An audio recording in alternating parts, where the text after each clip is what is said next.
안녕하세요. 사회과학대 학생회장 김주영입니다. 오늘은 코로나로 인해서 여러분들이 잘 못 만나시기 때문에 취업 관련된 정보도 선배들한테 잘 못 들었을 거라고 생각이 돼요. 그래서 이번에 리버스 학생회가 여러분들한테 직접 선배들을 만나서 취업에 관련된 정보를 전달해 주려고 합니다. 사회과학대학에서 가장 많이 취업을 준비하는 곳은 어딜까요? 제가 생각했을 때는 공무원, 공기업, 그리고 대학원이라고 생각이 됩니다. 그래서 각각 그 분야의 졸업생들, 저희 동문분들을 한 분씩 만나서 현실적인 얘기들을 들어보고자 합니다. 지금부터 같이 들으러 가시죠.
안녕하세요. 리버스 학생회입니다.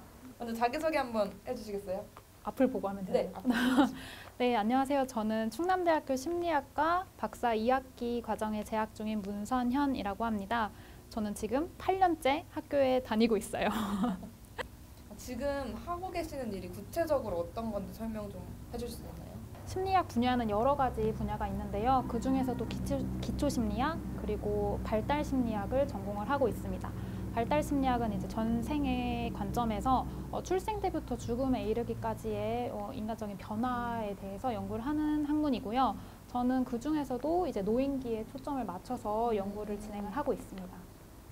이제 대학원생 하면은 연구 말고도 되게 잡다한 일이 많다고 하더라고요. 네. 그런 일은 어떤 일을 하고 계신지도 여쭤볼 수 있나요? 네, 사실 처음 대학원에 입학을 하게 되면은 이게 내가 대학원 학생인지 아니면 기업에 들어온 신입사원인지 헷갈릴 정도로 굉장히 다른 업무가 많아요. 예를 들면 뭐 실험을 했다. 그러면 그 실험비 처리를 위해서 행정적인 절차도 굉장히 많이 해야 되는 거고, 그리고 그 연구를 진행을 한다는 거는 연구 계획서 작성부터 시작을 해서 그 매 분기마다 쓰는 보고서 작성도 있고, 또 그 연구 결과를 바탕으로 논문도 써야 되고 이러다 보니까 사실 초반에는 행정 업무를 익히는 게 더 어려웠던 것 같아요. 학부생 시절 때 문선현님은 어떤 사람이었는지 대해서 소개 좀 해주세요. 사실 저는 이미 학부를 졸업한 지 너무 4년이 지나버려서 잘 기억이 안 나긴 하는데 제가 그래서 어제 친구들한테 물어봤어요. 나는 어땠는지. 그랬는데 정말 상상치도 못한 대답들이 많이 나왔더라고요. 근데 그 중에서 가장 저를 잘 설명할 수 있는 거는 플랜맨인 것 같아요. 플랜맨. 네, 되게 저한테 주어진 시간에 대해서도 뭐 1분 1초를 어떻게 쓸지 계획을 많이 세웠고, 그리고 시간뿐만이 아니고 일주일에 얼마를 쓸지까지도 굉장히 계획적으로, 약간 강박적으로 많이 계획을 세웠던 것 같아요. 그러다 보니 계획이 잘 지켜지는지는 상관없어요. 일단 계획을 세우는 데 있어서 굉장히 만족스러워하는 그런 아이였습니다. 저는. 보통 대학교 다닐 때는 이제 술을 굉장히 많이 먹잖아요. 술 먹는 것도 계획적으로. 네, 맞아요. 어떻게 그게 가능하죠? 뭐 예를 들면 4대체전 족구가 있는 날이니까 같이 뒤풀이를 가야겠다. 뭐 이런 식으로. 저는 학생회 친구들이 많아서 이제 신기하다. 일정을 다 알고 있잖아요. 네. 그러면은 이번 주는 누구 생일이니까 놀아야지. 이런 것도 있어서 계획에 넣는 거예요. 네. 그러면 노는 것만 정해주고 막 몇 잔을 먹을지 이런 것까지는 아니죠? 그런 거 없죠. 아. 네. 말씀드렸다시피 계획이 어떻게 지켜지느냐는 상관이 없어요. 들어보니까 되게 공부 계획적으로 사는 것도 좋아하셨는데 노는 것도 꽤 좋아하셨던 것 같아요. 맞아요. 그래서 어떻게 하다가 대학원을 생각하게 되셨는지 궁금하거든요. 사실 처음에는 대학원 생각이 따로 있었던 건 아니에요. 근데 저희 과 같은 경우는 학부생 인턴을 연구실에서 할 수 있는 기회를 많이 제공을 하는 편이거든요. 그래서 저는 새로운 거를 막 도전을 하고 이런 걸 좋아하다 보니까 제가 3학년 여름방학 때 지금 있는 연구실 인턴을 시작을 했고 저는 그때 당시까지만 해도 심리학과라고 하면 상담 이런 게 전부라고 맞아요. 생각을 했었는데 지금 연구실은 뭔가 기구를 사용해서 실험을 직접적으로 하고 그리고 그 연구 결과가 객관적인 수치로 제공이 되는 그런 경험을 처음 하다 보니까 너무 재밌는 거예요. 그래서 이렇게 공부하는 것도 참 재밌겠다. 그래서 마음을 먹고 이제 대학원을 오기로 한 거죠. 거의 대부분 대학원 가신 분들이 그렇게 말씀하시는 것 같아요. 대학원 생각 없었는데 어쩌다 보니 대학원생이 됐다 이렇게 그렇죠. 말씀을 많이 하시더라고요. 나도 모르게. 네. 그러면 대학원을 준비하기로 마음 먹고 나서 들어가기 전까지도 이제 준비하시는 과정이 있었을 것 같은데 어떤 것들을 준비를 하셨는지 궁금하거든요. 저는 다른 거보다도 영어 실력을 높이는 거에 가장 많이 초점을 두었고요. 그리고 저희 학과 같은 경우는 통계를 많이 사용을 해요. 프로그램이라든지 아니면 수리적으로도 많이 사용을 해서 그런 능력을 조금 보완을 하고 대학원에 입학을 하는 것이 좀 더 유리하거든요. 그래서 그리고 다른 학과는 잘 모르겠어요. 근데 저희 학과는 영어 원문을 많이 읽다 보니까 그래서 영어 수준이 조금 부족하다고 생각이 돼서 영어 공부하는 것도 많이 신경을 썼었어요. 그러면 대학원 가려면 사실 학점이 중요한가요? 네. 왜냐면 자대를 가는 거는 사실 크게 상관은 없다고 봐요. 근데 내가 만약에 다른 대학원에 갈 거다 할 경우에는 그 학생을 교수님들이 판단하기에 학점만큼 좋은 성실함을 판단할 수 있는 도구가 없는 것 같아요. 그러면 학점이 어떻게 되셨는지? 학점이요? 네. 저는 그래도 4.0에서 졸업을 했습니다. 왜 충남대 학교 대학원을 선택하신 건지가 궁금해요. 솔직하게 말해도 됩니까? 네네. 솔직하게. 일단은 국립대잖아요. 네네. 제가 그런 등록금 걱정도 솔직히 좀 덜 할 수 있는 부분이고 그리고 대학원은 사실 그 학교 네임밸류보다는 그 교수님을 많이 따라가거든요. 근데 마침 제가 지금 같이 공부하고 있는, 같이 배우고 있는, 제가 배우고 있는 교수님이 이런 노인 연구에 있어서 굉장히 선구자? 네. 그래서 저는 이 연구실을 택했던 것 같아요. 근데 만약에 저희 교수님이 이런 분야가 아니었다 하면은 저는 아마 다른 학교로 갔을 수도 있겠다라는 생각은 하고 있습니다. 교수님이 제일 중요한 거네요. 네. 대학원 그쵸. 선택하는 과정에 있어서는. 꼭 이런 말 진짜 많이 들어보셨을 것 같아요. 지금 제 심리 상태가 어때 보이시나요? 맞아요. 맞아요. 친구들이 그 좀 우울하다 싶으면은 저한테 연락이 와요. 내가 지금 이러이러한 일이 있었고 그래서 나는 지금 좀 우울하다. 어떻게 할까? 이렇게 왔는데 저도 몰라요. 왜냐면 제가 상담을 전공했으면 사실 좀 나았을 수도 있어요. 근데 그것도 아니다 보니까 어렵고 그리고 마치 타로 카드 같은 거를 심리학의 일종으로 보시는 분들도 조금 있어요. 실제로 심리학에 관심이 많은데 타로 카드를 취미로 하는 친구들도 되게 많거든요. 근데 정말 다른 거라서 그런 것도 조금 오해가 있는 것 같고 그리고 지금 요즘엔 되게 많이 하는 것 같은 MBTI도 사실 MBTI가 정확한 건 아니에요. 네, 왜냐하면 그 문항 혹시 해보셨어요? 네. 그 문항을 체크를 하다 보면은 둘 다 아닌 것 같은데 이런 게 많거든요. 맞아요. 그런 것도 있고 그리고 내가 원하는 나의 모습에 대해서 체크를 하는 경우가 있어요. 진짜 네, 내가 아니라 맞아요. 그러다 보면은 이제 좀 왜곡된 결과가 나올 수도 있어서 그렇게 많이 신뢰하지는 않는 편이에요. 그래서 MBTI 뭐세요? 저 ENTJ요. 바로 나오시는데요? 신뢰하진 않지만 재미있어 합니다. 이제 여지껏 좀 과거에 대해서 얘기를 들어봤으니까 현재 대학원 생활에 대해서도 궁금해요. 가장 궁금한 게 진짜로 어떤 하루를 보내고 계시는지가 궁금하거든요. 대학원생의 하루 일과 어떨 것 같으세요? 그런 게 있더라고요. 아까 이렇게 얘기하다가 들은 건데 대학교 이렇게 걸어 다니다가 눈에 초점 없고 되게 집에서 방금 나온 것 같은 사람을 보면은 사찰당한 기분인데요. 대학원생이다. 아, 이런 말 하더라고요. 네, 맞습니다. 근데 그 출퇴근 시간이 사실 정해져 있진 않아요. 등하교 시간이 정해져 있진 않고 연구실 재량으로 조금씩 달라요. 그래서 저 같은 경우는 여름에는 9시까지는 나오고 지금은 한 9시 반에서 10시 반까지 출근을 합니다. 제가 이렇게 나오는 이유는 단순히 그냥 뭐 저의 하루 생활 패턴뿐만이 아니라 아까도 말씀드렸다시피 행정적인 처리를 많이 해야 되는데 다른 기관들 같은 경우는 출퇴근 시간이 정해져 있잖아요. 그 업무 시간을 맞추다 보니까 그래도 아무리 늦어도 10시에서 5시까지는 거의 대학원생들이 연구실에 있는 편이고요. 그리고 나서 이제 저녁 시간에 저녁 공부는 매일매일 달라져요. 저는 출근 시간은 정해져 있지만 퇴근 시간은 정해져 있지 않거든요. 그래서 내가 진짜 뭔가를 해야 된다. 급하게 뭐 제출해야 되는 과제라든지 보고서가 있을 때는 진짜 12시 넘어서 집에 갈 때도 되게 많고요. 근데 요즘에는 한 9시쯤에 가는 것 같아요. 대학원에 들어왔을 때랑 들어오기 전이랑 대학원에 대한 생각이 어떻게 변하셨는지 직접 겪어보니까 어떻더라. 그렇죠. 약간 이런 것 좀 말씀해 주셨으면 좋겠어요. 사실 이전에는 대학원에 대해서 약간 로망이 있었던 것 같아요. 아, 나는 더 전문가가 되기 위한 과정이니까 조금 우아하게 공부를 하는 공간이다 이렇게 생각을 했는데 지금도 하고 있고 뭐 이전에 저희 석사 생활을 생각해 보면 그건 아닌 것 같아요. 정말 스파르타도 이런 스파르타가 없다. 절대 고급지거나 우아하지 않고 막 정말 마음이 조급하고 창살 없는 감옥 같은 곳이랄까. 비유하자면 네, 그런 느낌이에요.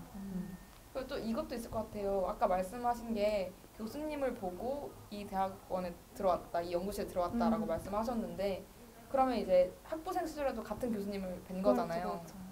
그 교수님을 학부생 때 봤던 것과 지금 만나는 것은 어떤 차이가 있나요? 이거 많은 분들이 알아줬으면 좋겠는데 정말 달라요. 학부생 때 교수님이 학생들을 대하는 거는 1대 다수란 말이에요. 그래서 사실 서로가 그렇게 관심이 없어요. 그냥 내가 하는 공부, 지금 이 학기에 듣는 수업, 내 학점, 내 서로 관심이 있다면 대학원에 와서는 거의 1대1이죠. 도제식 교육이다 보니까 서로에 대해서 알지 않아도 될 것도 많이 알게 되는 것 같고 그러다 보니까 뭐 인상이 더 좋아지진 않겠죠. 학부생 시절 교수님이 더 좋았다. 네? 네? 네, 노코멘트 하겠습니다. 네. 그리고 가장 많은 질문을 받은 게 이제 대학원 준비하고 있는 친구들이 질문을 해주신 게 경제적인 부분을 많이 질문을 해주셨어요. 대학원생 어쨌든 직장이라고 보기에는 조금 힘드니까 그렇죠. 어떻게 해결하고 계시는지에 대해서 궁금해 하시더라고요. 이거는 사실 저도 아직 해결을 못한 부분인 것 같아요. 그렇지만 사실 대학원의 경제적인 게 정말 크죠. 특히 국립대랑 사립대는 그 금액 차이도 어마어마하잖아요. 네. 사실 국립대도 그렇게 저렴한 건 아니지만 그렇지만 장학 제도가 생각보다 많아요. 그러니까 학부생 때는 소득 분위에 따라서 네네네. 굉장히 장학금을 네. 받는 그런 수혜 정도가 다른데 대학원 같은 경우에는 소득 분위를 그렇게 많이 고려하진 않거든요. 그래서 그 학교 내에서 주는 그런 장학 제도도 많이 알아보는 게 좋고 그리고 학교 외에 다른 외부 기관에서 학생들을 위해서 주는 장학금도 되게 많아요. 제도들이. 근데 그런 거는 이제 소득 분위를 그렇게 많이 고려하진 않거든요. 그래서 그런 걸 좀 많이 찾아보셨으면 좋겠어요. 그러면 그거를 어디서 찾아보셨나요? 그런 구글에 치면 나와요. 구글에 뭐라고 치면 돼요? 대학원 장학 제도, 뭐 장학금 리스트 이렇게 치면은 굉장히 정리가 잘 되어 있거든요. 그런 것도 있더라고요. 그 뭐지? 지원을 받아가지고 논문이나 이런 연구 이런 거를 잘 하면은 실적에 따라서 지원을 해주기도 하고 네, 맞아요. 그런 것도 좀 설명 좀 해주실 수 있나요? 제가 받아본 적은 없는데 아, 네. 그런 연구재단에서 주는 말씀하신 대로 그런 연구비를 받아서 수행한 연구 결과가 정말 도움이 많이 되고 그리고 이거는 정말 눈에 띄는 성과다 할 경우에는 장학금을 특별하게 지급을 해줘요. 이것도 이런 장학금의 장점이 뭐냐면 사실 석사나 박사가 그 장학금을 받는데 리밋이 있어요. 최저는 지켜지지 않지만 최대는 정해져 네, 있구나. 최대는 정해져 있는데 이렇게 받는 성과급이라고 해야 되나? 이런 장학금은 그런 한도에 영향을 받지 않고 받을 수가 있어서 그건 정말 자기가 쓸 수 있는 돈이에요. 자유롭게. 네. 그 밈 같은 게 있더라고요. 많죠. 네. 교수님이 과제로 코끼리를 냉장고에 넣는 법이라는 이런 과제를 내준다고 하시더라고요. 실제 그런가요? 밈이 네. 약간 그 아니땐 굴뚝에 연기가 나겠냐라는 거죠. 밈이 나오는 데는 그쵸. 아마 그 근원이 있을 거예요. 네. 있을 거예요. 다 이유가 있죠. 그쵸, 근데 약간 과장된 것도 없지 않아 있어요.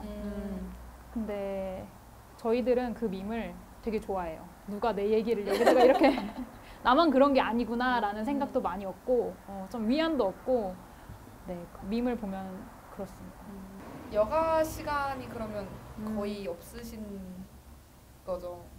네, 여가 시간은 없어요. 그래서 시간을 만들어야 된다고 저는 생각을 해요. 그래서 여가를 즐기기 위해서? 네, 석사 때는 거의 여가 시간도 없고 그러니까 뭔가를 해도 계속 부족한 거예요. 내가 이걸 하나를 공부했는데 거기에 이어지는 질문이 계속 나니까 해도 부족하다는 느낌이 드는 거죠. 근데 지금은 좀 달라요. 아침 시간을 제가 활용을 하기 시작했어요.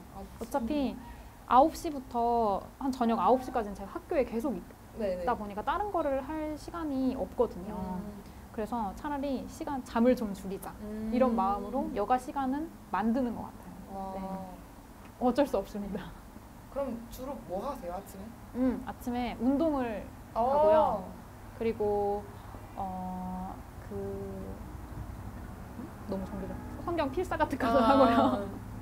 그리고 이제 그 편집 같은 것도 편집. 이제 그런 시간에 하고 있습니다. 편집 얘기가 나와서 그런데 유튜브를 하신다고 들었어요. 어떤 유튜브를 하고 계신지 소개 한번 해주실 수 있나요? 네. 저는 사실 뭐 특별한 컨텐츠가 있는 건 아니고 그냥 제가 이렇게 생활하고 있는 거를 올리고 있어요. 그냥 박사 브이로그 이런 식으로 해서 사실 심리학 대학원에 대해서 관심이 많은 사람들이 정말 많은데 다들 이렇게 gat혀 있다 보니까 이런 거를 다 얘기를 해주지 못하거든요. 근데 저는 앉아 있는 시간도 많아서 저의 일상을 촬영을 하고 편집을 하는 네, 과정을 하고 있습니다. 저의 유튜브는 글월문이라고 해요. 들어봐 주세요. 글월문. 네. 이거 다 지금까지 구독자들이 다 제 지인인데 외부 유입이 되기를 바랍니다. 보면은 저희 이제 수업 듣다 보면은 조교분들이 이제 오셔가지고 네. 이렇게 저희 수업 도와주거나 아니면 하시는 게 있는데 대부분 대학원 다니시는 분들이더라고요. 그런 걸 해보신 경험이 있으신지? 네, 저는 수업 조교를 했어요. 사실 조교 종류에도 굉장히 여러 가지가 네네. 있는데 그 중에서도 저는 수업 조교를 들어갔었습니다. 그래서 학생들에게 이런 실습에 필요한 과목이었거든요. 그래서 그 컴퓨터 실습을 같이 해주고 뭐 부족한 게 있으면 더 추가로 알려주고 실습이 필요한 과제는 교수님이 혼자서 담당하시기가 많이 힘들어요. 많은 학생들이 질문을 해야 되는 그런 수업이다 보니까 그래서 이제 제가 같이 가서 어려운 거는 도와주고 하는 편입니다. 그럴 때 이제 학부생들을 만나는 거잖아요. 어떤 기분이신지도 좀 궁금하거든요. 제가 그때 수업 조교를 했던 과목은 진짜 1학년 학생들이었거든요. 새내기 학생들이어서 너무 귀여웠어요. 엄청 막 뭔가를 모르는데 대학교에 입학하면 뭔가 어른이 된 것 같잖아요. 맞아요. 그러니까 그런 게 눈에 보여요. 나는 궁금하지만 질문하지 않겠다. 뭐 그런 게 눈에 보이고 되게 열심히 하려는 친구들도 보이고 되게 그리고 수업 시간에 딴짓을 하고 있는 게 굉장히 잘 보여요. 정말 왜 내가 졸 때마다 교수님들이 알아차렸지? 하는 거를 저는 그때 이해를 했습니다. 그러면 이제 막 성적 같은 것도 채점도 같이 하시고 맞아요. 그럴 때는 또 어때요? 그 친구들이 귀여운 친구들이 쓴 답안을 봤을 때의 느낌? 이게 사실 이것도 연구실마다 다른데 저는 교수님이랑 저랑 같이 채점을 해요. 그래서 객관식을 제가 할 수 있는 거는 하고 나머지는 교수님을 드리는데 그러다 보니까 시험지에 편지를 쓴 애들을 진짜 많이 봐요. 아 진짜 많이 쓰는구나. 사실 저도 써봤어요. 그래서 막 갑자기 엄청난 반성문을 쓰는 거예요. 친구들이 아니 죄송합니다 교수님 이렇게 시작을 하면서 다음에는 열심히 하겠습니다. 막 이렇게 쓰는데 실제로 다음에 열심히 하던가요? 아니요. 비슷하더라고요. 그래서 너무 귀여워요. 그런 거 볼 때는. 그래서 한편으로는 아 나도 이랬겠구나 이런 생각을 많이 하고 아 이거는 나도 어려워했고 이 친구들도 어려워하는 거니까 조금 다르게 알려주는 게 좋겠다. 뭐 이런 교수법도 약간 알게 되는 그런 순간인 것 같아요. 이 영상을 보시는 분들 중에서도 이제 대학원을 준비하시는 분들이 굉장히 많을 텐데 대학원 준비하는 거에 대한 팁 이런 게 있을까요? 사실 이미 대학원을 준비하고 있다고 하면은 뭐 목적이 있을 거라고 생각이 되기는 해요. 근데 사실 대학원에 오는 친구들의 정말 많은 분포? 그러니까 한 50% 정도는 약간 도피성으로 오는 경향이 없잖아 있어요. 왜냐면 요즘 취직하기도 힘들고 하다 보니까. 근데 저는 그렇게 하다 보면은 오히려 더 빨리 지치는 것 같아요. 그래서 정말 내가 사실 도피성이라고 할지라도 적어도 내가 이거를 끝나고 난 뒤에 어디에 취직하겠다라는 목표는 세워두고 오는 게 여기서 버틸 수 있는 방법인 것 같아요. 그런 목적을 위한 하나의 수단?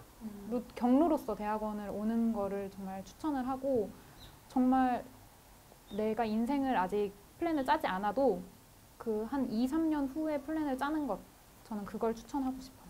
그게 정말 버틸 수 있는 힘이 되거든요. 이제 마지막으로 인간 문소년으로서의 앞으로 꿈이 뭔지 여쭤보겠습니다. 엄청 어려운 질문인데 이것도 마찬가지로 그렇게 구체적이진 않고요. 저는 제가 행복한 삶을 살았으면 좋겠어요. 행복한 네.